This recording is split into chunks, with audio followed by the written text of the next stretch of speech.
Alors, bienvenue dans notre émission Actu Économie Internationale. Actu Économie Internationale, c'est une émission d'analyse économique sur le plan international, c'est-à-dire nous parlons de l'actualité économique au niveau international.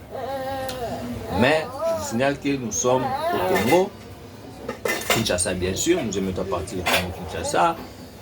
Je me nomme Mwali Massan, je suis chercheur, journaliste économique. Aujourd'hui, je vais vous parler de 3 points. Je vais parler de 3 points. Alors, le premier point, je vais essayer un peu de développer la rencontre de G7 qui s'est passée le week-end dernier au Japon. Alors, le deuxième point, je vais parler de la situation qui se passe au Ghana, la situation économique, bien sûr. Pour les gens qui ne savent pas, le gouvernement ghanéen a sollicité une aide auprès des FMI. Ils ont demandé un montant de 3 milliards de dollars parce que le Ghana est un pays qui est actuellement frappé vraiment par la crise économique, bien sûr. Et puis, vous avez le troisième point, nous allons parler du Sénégal plutôt. Alors, comme vous le savez, du Sénégal, au Sénégal, je vais essayer un peu de parler des situations politiques et puis économiques parce que au Sénégal, il y a le président Macky Sall qui a déjà fait 2 mandats, mais il tente de faire encore un 3e mandat, ce qui n'est pas, il n'est pas en odeur de sainteté avec la majorité des Sénégalais. On va essayer de développer tous ces 3 points. Alors, je commence directement par les premiers points.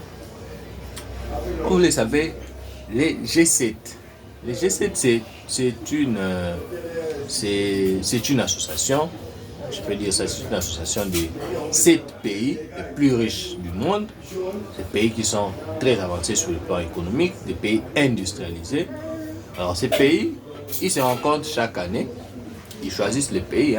Par exemple, cette année, leur rencontre s'était passée au niveau du Japon. Alors, au niveau du Japon, les G7, pour cette année, ils avaient comme thème principal, ils ont parlé vraiment de la Russie. Mais c'est vrai qu'ils ont parlé aussi de la Chine, parce que les États-Unis veulent à ce que la plupart des pays qui sont membres des G7 puissent cesser de faire vraiment des affaires avec la Chine. Alors que la France et l'Angleterre, ils ne sont pas totalement d'accord avec les États-Unis. Mais le thème principal, c'est au niveau de la Russie. C'est-à-dire tous ces pays ont pris des mesures pour sanctionner la Russie sur le plan du commerce des diamants. Je vous rappelle que la Russie est la première puissance mondiale, ou encore le premier pays qui produit plus de diamants au monde.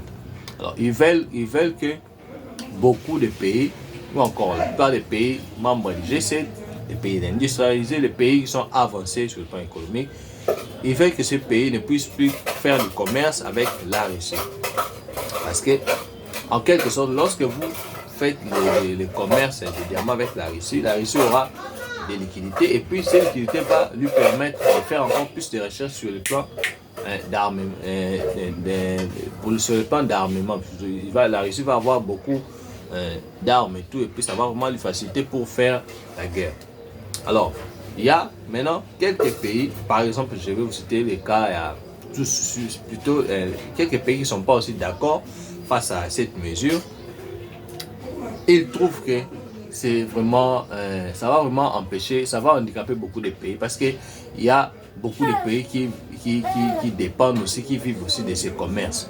Par exemple, si vous allez en Belgique et tout, vous allez voir en Belgique, il y a vraiment un endroit où vraiment le commerce des diamants est très développé et tout. Notamment seulement tous ces pays d'Europe où ils sont pas vraiment d'accord parce que pour eux, c'est vraiment aussi, ça va aussi impacter sur beaucoup d'emplois dans leur pays. C'est-à-dire beaucoup de gens risquent d'aller au chômage. Alors ils ne sont pas vraiment d'accord avec cette mesure, c'est-à-dire chercher à sanctionner la Russie sur le plan du commerce des diamants. Voilà, c'était un peu le premier point où je devais partager avec vous. Alors, je chute au niveau du deuxième point.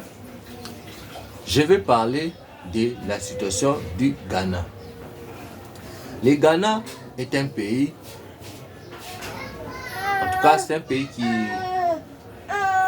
est quand même par rapport aux autres pays, le Ghana, c'est un pays qui est quand même bien géré sur le plan économique. Mais comme cette maladie frappe la plupart des pays qui sont en Afrique, le Ghana aussi est rattrapé par cette maladie. C'est-à-dire, face à la crise qui est répandue dans le monde, les Ghana n'arrivent pas vraiment à s'en sortir. Leur économie est vraiment par terre. Ils sont asphyxiés sur le plan économique. Ça a poussé les dirigeants ghanéens de demander une aide auprès du FMI. Alors, ils ont demandé un montant de 3 milliards de dollars pour essayer un peu de relancer son économie. Mais vous savez, je vais vous dire une chose, pour nos pays africains, surtout pour nos dirigeants. Nous avons cette maladie de mal gérer vraiment nos finances publiques. Vous allez remarquer que la plupart des gens nous disent que non, les FMI et la Banque mondiale ne développent pas un pays. Mais si vous rentrez dans l'histoire, après la Deuxième Guerre mondiale, la FMI, les FMI plutôt et la Banque mondiale, qu'on appelle communément les institutions de Bretton Woods. Alors, ces deux institutions ont aidé beaucoup de pays d'Europe à se relever sur le plan économique après la Deuxième Guerre mondiale. C'est-à-dire que lorsque les FMI ou la Banque mondiale vous prêtent de l'argent, si vous êtes vraiment très judicieux, vous êtes vraiment très intelligent, très sage, vous pouvez prendre cet argent et puis essayer un peu d'amener votre économie au firmament en mettant, en prenant plutôt l'argent et en les plaçant sur des bons projets, des projets qui vont vraiment aider la population, des projets qui vont créer un retour sur investissement et de façon criante aussi. Ça aura un impact auprès de la population et puis ça va essayer un peu de faire avancer l'économie.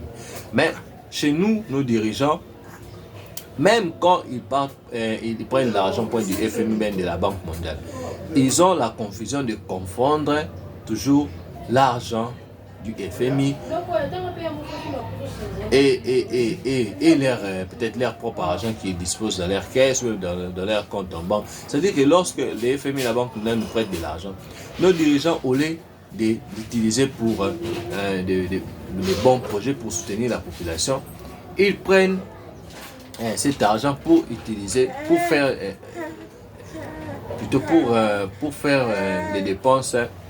des dépenses qui ne touchent pas vraiment à la population. C'est-à-dire leurs dépenses, ils vont plus dépenser peut-être pour leurs besoins, leur famille, et leurs besoins personnels, mais pour les mettre dans l'économie, pour les mettre au service de la population, cela tarde toujours à venir. Alors ça va faire quoi?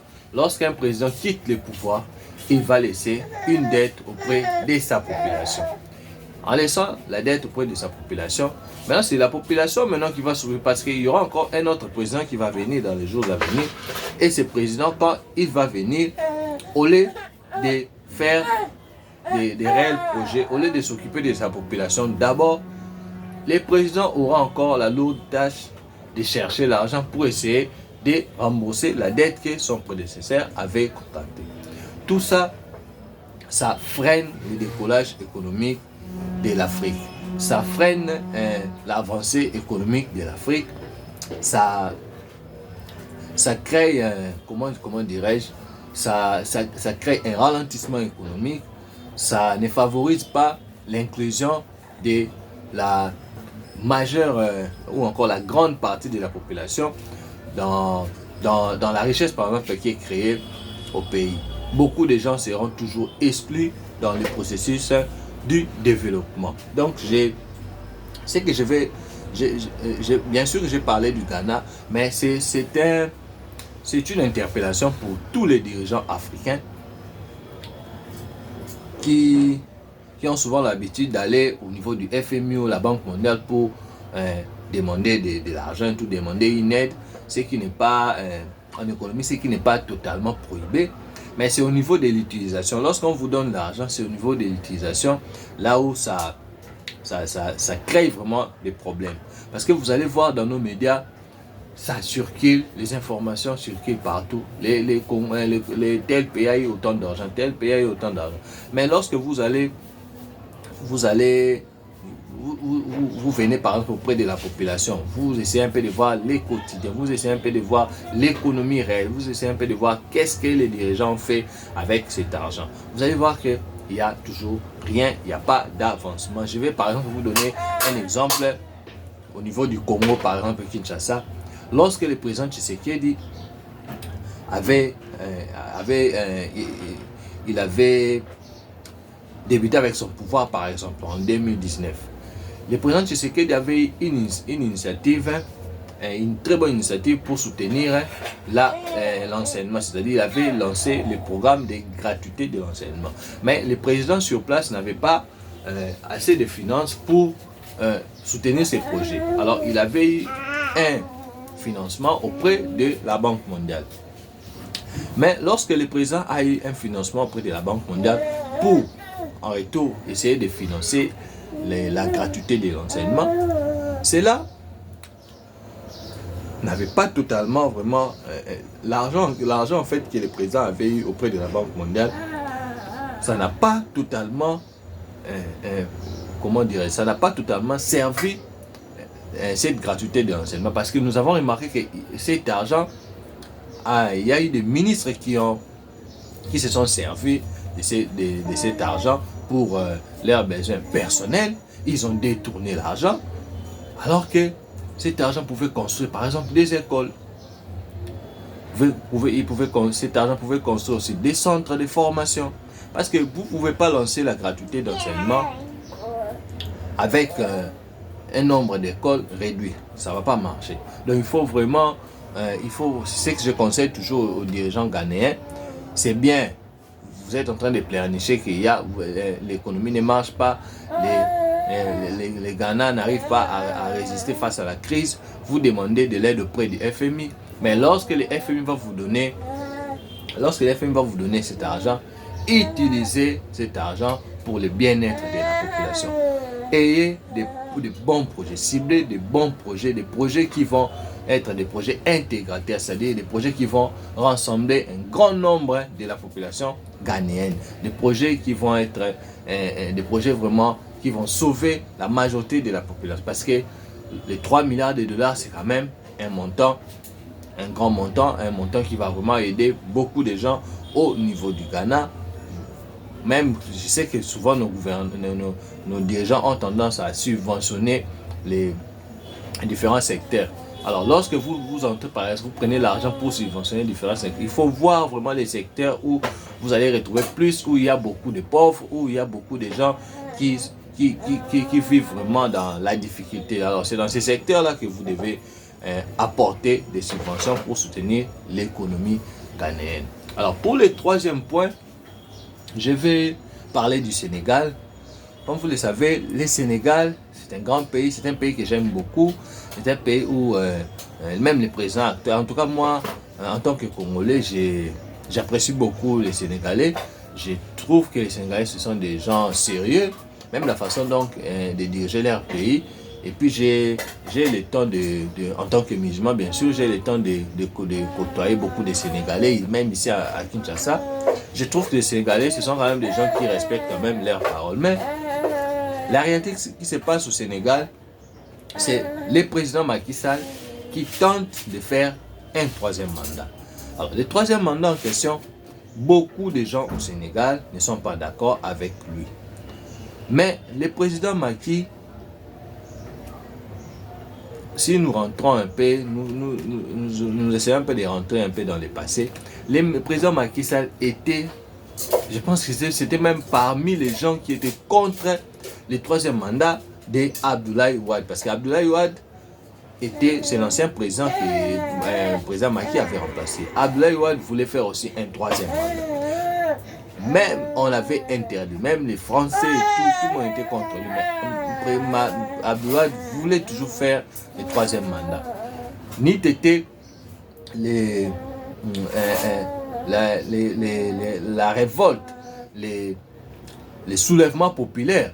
Je pense que Abdoulaye Wade allait faire le troisième mandat, mais la population était toujours contre lui. Voilà pourquoi Wade avait abandonné cette fumisterie. Il avait abandonné, mais Et puis parmi les gens qui étaient contre Abdoulaye Wade, le président Macky Sall était parmi ces gens. Mais vous allez remarquer que le président Macky Sall, aujourd'hui, il veut faire le 3e mandat. Comment vous étiez contre Abdoulaye Wade? Aujourd'hui, vous entrez encore dans le même système qu'Abdoulaye Wade. Vous avez fait 2 mandats. Si la population est d'accord, pour faire le 3e mandat, là, ça n'est pas un problème. Mais si la population n'est pas d'accord avec vous pour faire le 3e mandat, je vous demande d'abandonner cette idée, monsieur le président. Vous avez déjà fait 2 mandats, je pense que c'est déjà bon pour vous. Vous voulez vous accrocher au pouvoir. Lorsqu'on va vous donner le 3e mandat, après le 3e mandat, vous allez chercher à demander le 4e mandat et puis le 5e mandat. Alors que le Sénégal est un pays vraiment, c'est un pays exemple, c'est un pays modèle. Beaucoup de pays africains vraiment vous admirent. Même la façon dont vous dirigez votre pays, vous êtes quand même un bon président. Moi, je pense que cette idée de s'accrocher toujours au pouvoir, ce n'est pas vraiment une bonne idée. Quand même que vous avez fait beaucoup de réformes économiques, mais cela ne vous donne pas les billets pour faire le 3e mandat. Vous pouvez faire le 3e mandat si la population est d'accord avec vous. Mais si la population n'est pas d'accord avec vous, ça sert à rien. Aujourd'hui, la justice sénégalaise est instrumentalisée pour empêcher Ousmane Sonko d'être candidat de la République. Alors que Ousmane Sonko, c'est quand même un monsieur qui est porté par la jeunesse sénégalaise. Beaucoup de gens voient ce monsieur comme un futur président de la République. Mais vous êtes en train de créer des dossiers pour l'écarter, pour l'empêcher d'être candidat président de la République. Ce qui n'est pas une bonne chose pour la démocratie. Il faut vraiment éviter tous ces genres de comportements. Ça ne va pas vraiment aider l'avancement des pays africains. Alors voilà pourquoi pour aujourd'hui c'était un partage que je voulais vraiment partager avec vous pour les frères africains, les mondes francophones et voir même tous ces gens qui sont vraiment répandus dans le monde entier. Tout le monde qui suit l'actualité économique, l'actualité politique. C'est l'information que j'avais à partager avec vous parce qu'il y a dans l'actualité sur le plan mondial, nous avons vraiment beaucoup d'actualités, mais nous essayons un peu de voir les éléments qui sont les informations qui peuvent facilement vous captiver. Donc voilà pourquoi nous avons jugé bon de parler de ces 3 thèmes pour aujourd'hui. On se verra à la prochaine.